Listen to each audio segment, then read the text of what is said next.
So right now, the major process for managing these ponds are the removal of the invasive and undesired species, and most of it are the plant species that are kind of growing in the typical waterbird habitat. And you can see a little bit here, but during the season when the birds are not nesting, I mean, we pretty much focus all our efforts in getting in here and managing it with machinery, with personnel, with flooding and filling ponds with water, and that's really how we suppress the vegetation. And that's kind of the key feature for this project, is that we get a lot of control over what's happening with the habitat. If you look at other places in Kawainui, it's really difficult to get in there and suppress the weeds, and that's kind of the number one factor that's causing for the loss of habitat. And really what we get here is a closed system that we're able to intensely manage for the specific purpose of waterbird recovery, and I think it's really important. You kind of see the typical habitat that we have here. I mean, it has a pretty good mosaic of different kinds of plants, different heights, different kind of masses and water and mud flats, and that's really the kind of habitat that we're trying to create here. And having control over the water is really a key part of wetland management, and with this project we're able to do that, and I think the results can be really great.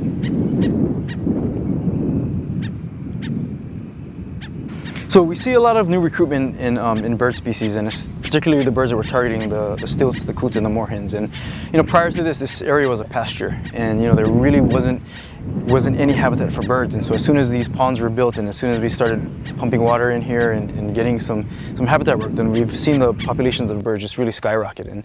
And the marker is when they start establishing territories and they start reproducing and they start breeding and they start fledging chicks, and that's really what we're trying to look for. As adults, they can fend for themselves. I mean, they can move and they can fly, but the goal for these projects are to provide areas for recovery, specifically for fledging chicks, and that's really the key to bringing back this population and bringing back a healthy ecosystem. Well, I mean, I think this is a good platform for awareness for Kawainui and for native species, and our plan is to bring a lot of people in here, community groups that volunteer to do restoration work. I mean, educational groups, schools, they can come and learn about what's really important and what Kawainui has to offer as far as waterbird species, as far as native ecosystem restoration, and even the cultural aspect of the species here. This system that we've created here is really a unique system as far as our typical restoration and management practices. And really when we look at wetland restoration and we manage areas, I mean, we're always enhancing habitat that's already there, ecosystems that are partially degraded and partially damaged, and we're trying to restore them to a condition where they can be really helpful for native waterbird recovery. In this project, we've actually created and we've built a wetland in an area that has changed over time, from an area that was a really natural ecosystem to someplace that's been filled in with both sedimentation and invasive species. So we've taken this particular area of Kawainui, and we've kind of turned it back into a wetland, and that's a really huge project for us, and that really kind of allows us to more intensively manage it as well. And so with the construction also comes some designs and some specific features here that make it easy for us to manage this. And the main feature, I think, is controlling the water. And you can see throughout the system is that we have features and we have infrastructure here built specifically to move the water around. And that's one of the things that we are not able to do in other wetland systems is control that water. And for wetland management, the water table and water cycle and water movement is really important. Is an important feature, and it kind of tells you what your wetland is doing, what kind of wetland you have, and what kind of production you can expect to get out of it. The real part of this project that is exciting for me is we're integrating technology and a lot of science into our management, and we're really utilizing the cyber technologies that are out there, and that's a new word that I learned in the partnership with the university. But we're measuring every part of this ecosystem, every part of the water, every part of the soil, and what's happening with the weather, and that's really giving us a picture, not necessarily an observation of what's happening, but an actual representation on paper with graphs and charts. And we don't ever rely specifically on numbers and on measurements to do our management, but it's a big help, and it helps us to explain what we're doing and make the decision-making process and use the relevant data to create the best scenarios for what we're trying to do. And so that really allows us to spend more time doing observations. Our field biologists, our crews are able to go out there and kind of just get a feel and look at the area and be here and say, yeah, what I'm seeing is I'm observing things and I'm making estimations on what I'm seeing, and I can get the data to back that up, that my observations are correct, and and the way that we're managing the system and the direction that we're going is correct, and we have both field observations and science to kind of back that up, and I think that's a really innovative and new process that we're venturing into with this system.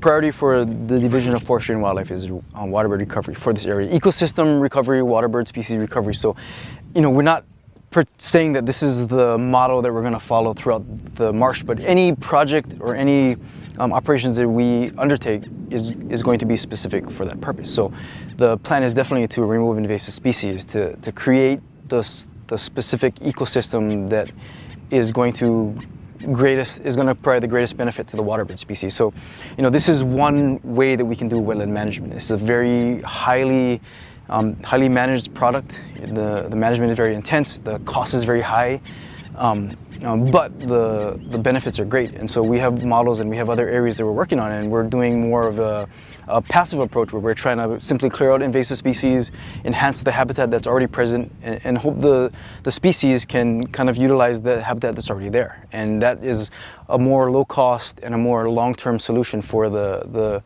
amount of acres that's here in Kawainui. And that's really what is the limiting factor for our operations. Is there's a lot of area here, and there could be a lot of projects, but we have to make sure that we're undertaking those projects that can be managed for the long term.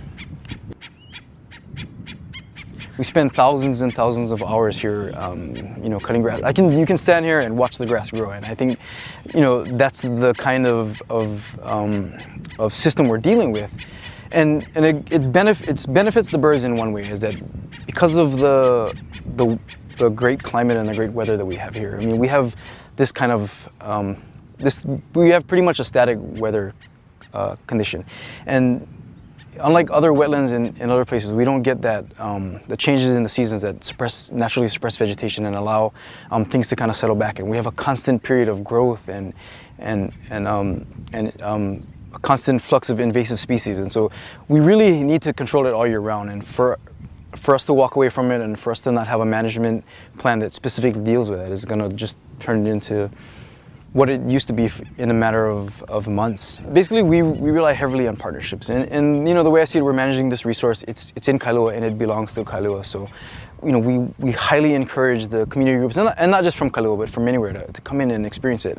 And that's really one of the ways that we can bring awareness to this place. Is, it's a sensitive area. It's a wildlife sanctuary. We can't just let anybody come in here and do what they want. But there are avenues and there are venues for people to be here, and appropriate times and activities for them to be doing. And so community outreach, education is really huge. And we have a program where these ponds are actually adopted by community groups, and they come in here on designated days, and they work and they help us with the maintenance. They help us with maintaining the pond's capability to aid in the waterbird recovery. And so it kind of gives the community a sense of ownership and says, hey, this is my pond. These are our ponds, and this is what we're working for.